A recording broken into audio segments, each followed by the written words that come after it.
नमस्कार दोस्तों, wealth sky के एक और नए इंटरेस्टिंग वीडियो में आप सभी लोगों का स्वागत है। मेरा नाम है सुधीर और इस पर्टिकुलर वीडियो में हम बात करेंगे Nifty and bank Nifty option chain के बारे में। उसको समझने की कोशिश करेंगे, अंडरस्टैंड करेंगे कल से जो नई सीरीज स्टार्ट हो रही है उसमें कैसा डाटा बना हुआ है, और साथ ही साथ अंडरस्टैंड करने की कोशिश करेंगे कि पिछले 6-7 दिन से कंटिन्यूसली एक जोन के अंदर कामकाज कर रहा है मार्केट, तो क्या यहाँ से ब्रेकआउट या ब्रेकडाउन देने की तैयारी कर रहा है। इस चीज़ को भी हम समझने की कोशिश करेंगे। तो जल्दी से वीडियो को स्टार्ट करते हैं चेन डाटा पे और समझेंगे यहाँ पे कि कल से जो नई सीरीज स्टार्ट हो रही है उसमें कैसा डाटा बन रहा है, और साथ ही साथ अंडरस्टैंड करने की कोशिश करेंगे कि कंटिन्यूसली मार्केट 18,000 के ऊपर सस्टेन कर रहा है, तो क्या यहाँ से मार्केट ऊपर जाएगा या फिर यहाँ से नीचे की तैयारी कर रहा है। ये पॉइंट हमें यहाँ पे समझना है, बट उससे पहले हम बात करते हैं मार्केट एट 11 के वीडियो की।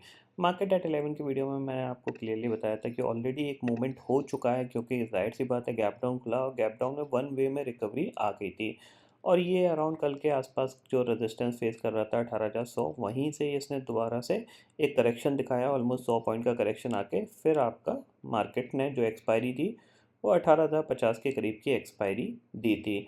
बैंक निफ्टी थोड़ा सा साइडवेज चला गया था, क्योंकि मॉर्निंग में जो एक वन वे मूवमेंट आया उसके बाद बैंक निफ्टी कंटिन्यूसली साइडवेज चला गया था। आप देख रहे हो ये एक सपोर्ट का एरिया बन गया था और ऊपर हायर पे ये रेजिस्टेंस, इस जोन के अंदर इसने पूरा दिन निकाल दिया, क्योंकि एक्सपायरी थी। और दूसरा जो आरबीआई की मीटिंग थी, मार्केट को ऐसा लग रहा था कि वो 2 ढाई 3 बजे तक हो सकती है, बट पता नहीं क्या अभी तक हुई नहीं है शायद, या फिर इवनिंग में या फिर कल होगी, पता नहीं, कोई अंदाज़ा नहीं है उसका।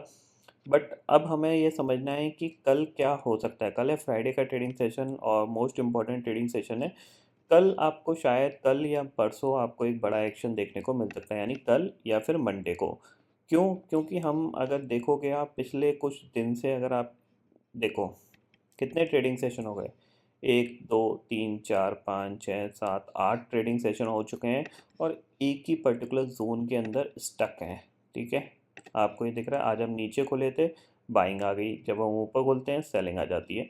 तो कहीं ना कहीं अब ये ब्रेकआउट देने के लिए रेडी हो रहा है, या तो ब्रेकआउट देगा या फिर ब्रेकडाउन देगा। अब ये ब्रेकआउट और ब्रेकडाउन एक बड़ा मोमेंटम यहाँ पे क्रिएट कर सकता है। क्यों कर सकता है? देखो, ऊपर की तरफ अगर ब्रेकआउट करेगा तो बड़ा मोमेंटम आ भी सकता है, नहीं भी आ सकता है। लेकिन अगर इसने ब्रेकडाउन दिया तो डेफिनेटली 1000 से 1500 पॉइंट का मोमेंट ज़रूर आ सकता है, और मे बी 2000 पॉइंट भी हो जाए तो उसमें कोई गुंजाइश नहीं है कि ईजिली ये 2000 पॉइंट भी करेक्शन दिखा सकता है। क्यों? क्योंकि टॉप पे ट्रेड कर रहा है, इसलिए मैं यहाँ पे बोल रहा हूँ। ठीक है, तो समझते हैं यहाँ पे कल क्या हो सकता है और नई सीरीज़ की एनालिसिस करते हैं, उसको अंडरस्टैंड करते हैं। बट उससे पहले ग्लोबल मार्केट की सिचुएशन देख लेते हैं।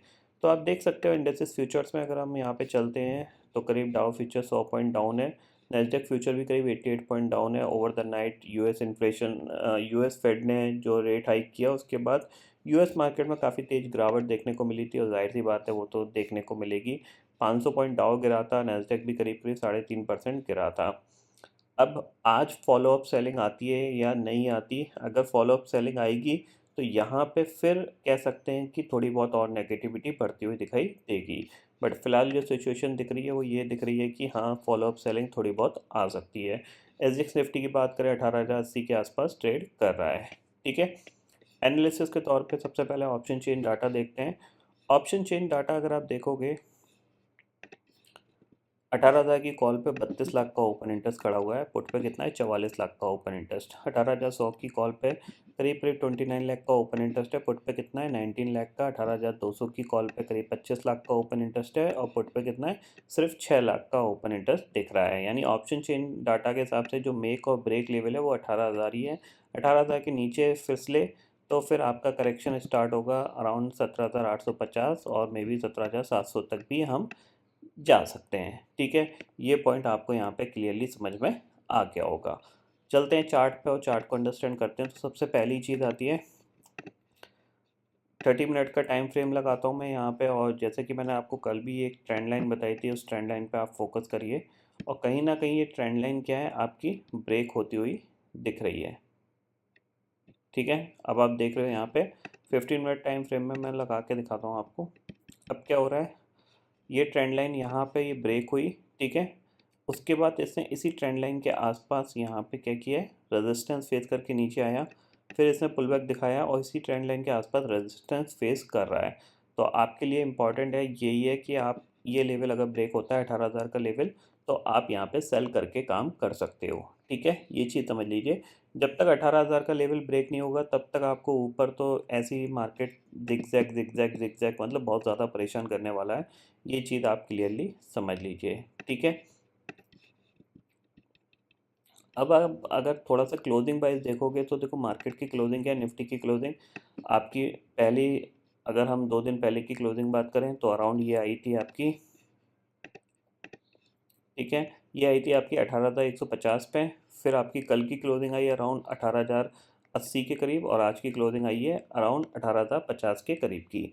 तो इसका मतलब ये क्लोजिंग धीरे धीरे नीचे शिफ्ट हो रही है, तो अगर कोई भी नेगेटिव सिनेरियो बना तो ये इसको ब्रेक कर सकता है। और दूसरी चीज़ ये है कि अगर आप थोड़ा सा ध्यान दोगे तो मार्केट में कहीं ना कहीं 18,100 अब एक स्ट्रॉन्ग रेजिस्टेंस की तरह एक्ट कर रहा है। जब तक 18,100 के ऊपर ट्रेड करना नहीं स्टार्ट करेंगे तब तक थोड़ा सा मार्केट सेलिंग प्रेशर में ही बना रहेगा। ठीक है, तो कल के लिए आपको क्या ध्यान रखना है, कल के लिए आपको यही ध्यान रखना है कि अगर आप 18,100 के ऊपर सस्टेन करते हो तो फिर आप अराउंड 18,180 तक जा सकते हो। और अगर आप 18,000 के नीचे सस्टेन करना स्टार्ट किए तो फिर जाहिर सी बात है ये पूरा एक गैप है 17,800 तक का, फिर निफ्टी इसको फिल करने नीचे आ सकता है और फिर हो सकता है कि यहाँ से करेक्शन भी स्टार्ट हो जाए। ये चीज़ भी आप क्लियरली समझ लीजिए। अब सब कुछ डिपेंड करता है कि अगर आरबीआई की वो मीटिंग है अगर शाम को होनी है तो उसमें क्या अनाउंसमेंट आता है। अगर कोई भी इंटरेस्ट रेट हाइक हुआ तो फिर ज़रूर मार्केट नीचे की तरफ स्लाइड कर सकता है। ये चीज़ आप क्लियरली समझ लीजिए और अगर नहीं हुआ तो हम हो सकता है थोड़े और दिन ऊपर की तरफ ही बढ़ने की कोशिश कर सकते हैं। ये पॉइंट आपको यहाँ पे क्लियरली समझ में आ गया होगा। बैंक निफ्टी में चलते हैं। तो देखो बैंक निफ्टी के लिए तो देखो आप सिंपल सी चीज़ यही है, अगर आप बैंक निफ्टी में कोई बड़ा मोमेंटम देखना चाहते हो तो उसके लिए आप नज़र रखो इन्हीं लेवल पे, जिसके बाहर क्लोजिंग होगी उस साइड आपको एक अच्छा मोमेंटम देखने को मिलेगा। अगर ये नीचे 40,800 के नीचे जाता है तो आप सेल करके काम करिए और उस सेल को हो सकता है कैरी फॉरवर्ड भी करिए। ठीक है ना, कैरी फॉरवर्ड करने के लिए इसलिए बोल रहा हूँ क्योंकि आपको जो नीचे टारगेट मिल सकते हैं वो बड़े मिल सकते हैं, 39,800 और मे बी आपको 39,300 तक के टारगेट आपको मिल सकते हैं। ऊपर की तरफ अगर ब्रेकआउट देता है तो मोस्ट प्रॉब्ली ये जो चैनल है अराउंड 800 पॉइंट का चैनल है, तो ऊपर आपको 42,000 तक के टारगेट मिल सकते हैं। यानी ऊपर का जो टारगेट है वो 42,000 42,300 तक होगा। और नीचे अगर ये ब्रेकडाउन देता है तो जाहिर सी बात है 40,800 तक के टारगेट आपको देखने को, 40,800 ब्रेक करता है तो 39,800 तक के टारगेट आपको देखने को मिल सकते हैं। अब कल के लिए आप सिंपल सी चीज़ है, देखो आज भी ये एक चैनल बना के गया है, यहाँ कहीं इसने सपोर्ट लिया था और ये इसका रेजिस्टेंस एरिया है। तो इस चैनल से बाहर जिस साइड निकलता है, अगर ये नीचे निकलता है तो डेफिनेटली सेल करिएगा, क्योंकि पिछले कुछ दिन से कंटिन्यूसली होल्ड करने की कोशिश कर रहा है, ऑलरेडी चला हुआ है। तो एक करेक्शन हो सकता है कि इसमें आ जाए 3 से 4 हज़ार पॉइंट का। तो नीचे की साइड अगर ये ब्रेक करता है 39,250 को या 39,250 कह रहा हूँ मैं, 41,250 या 41,200 को अगर ये ब्रेक करता है नीचे तो आप यहाँ पे सेल करके काम करिएगा। टारगेट आपका ये पास यही है 41,000, 40,800, 40,800 के बाद आपका 40,600 तक के आपको टारगेट देखने को मिल सकते हैं। ठीक है, अब सब कुछ डिपेंड करता है कि प्राइस एक्शन कैसा बनता है। नेगेटिव प्राइस एक्शन बन के जाता है तो बहुत ही अच्छी बात है। कहीं ना कहीं बस मार्केट को एक करेक्शन चाहिए ऊपर जाने के लिए, अब क्योंकि बहुत देर से ये काफ़ी दिन से ऊपर होल्ड करने की कोशिश कर रहा है बट ऊपर जा नहीं पा रहा है। ठीक है ना, तो या तो ग्लोबल मार्केट पॉजिटिव हो, फिलहाल तो वो दिख नहीं रहे हैं, बट देखते हैं कहीं ना कहीं कोई ट्रिगर ऐसा मिले जिसके बेसिस पे मार्केट ऊपर जाए या फिर नीचे जाए। फिलहाल जो विक्स की कंडीशन देख के ऐसे ही लग रहा है थोड़ा सा साइडवेज में मार्केट टाइम गुजार रहा है। फिर देखते हैं क्या होता है। मोस्ट प्रॉब्ली आपको 10 तारीख या 12 तारीख के आसपास से एक नई डायरेक्शन देखने को मिल सकती है, हो सकता है आपको कल से ही देखने को मिल जाए। ठीक है, ग्लोबल मार्केट की सिचुएशन में ऑलरेडी आपको बता चुका हूँ। करेंटली 150 पॉइंट डाउ फ्यूचर डाउन है और नैस्डैक भी करीब करीब 100 पॉइंट डाउन है। अगर आप देखोगे तो ये अपने नए लो की तरफ बढ़ रहा है। ठीक है ना, आप देख रहे हो इसमें जो रिकवरी आई थी अब वो उतनी रिकवरी नहीं आई है, नए लो की तरफ बढ़ रहा है। क्योंकि जाहिर सी बात है जो स्टेटमेंट आए थे यूएस फेड की तरफ से वो थोड़े से खतरनाक ही हैं, क्योंकि वो कंटिन्यूसली इंटरेस्ट रेट बढ़ाते रहेंगे और एग्रेसिव बढ़ाएंगे, क्योंकि अभी भी इन्फ्लेशन पे कोई ज़्यादा असर नहीं पड़ा है। ठीक है ना। वो कब पड़ेगा, कैसे पड़ेगा, ये कोई नहीं जानता, बट इंटरेस्ट रेट हाइक होना थोड़ा-सा मार्केट के लिए नेगेटिव है। ये चीज़ आप क्लियरली समझ लीजिए, ठीक है। तो आई होप दोस्तों ये पर्टिकुलर डाटा आपको समझ में आ गया होगा दोस्तों। फिलहाल इस वीडियो में इतना ही है। आई होप ये वीडियो आपको पसंद आएगा। वीडियो पसंद आता तो लाइक और शेयर ज़रूर करिएगा और चैनल को जो सब्सक्राइब कर लीजिए, क्योंकि मैं सुधीर लेके आता रहूँगा हर दिन आपके लिए नए-नए वीडियो। इसी के साथ शुक्रिया दोस्तों। जय हिंद।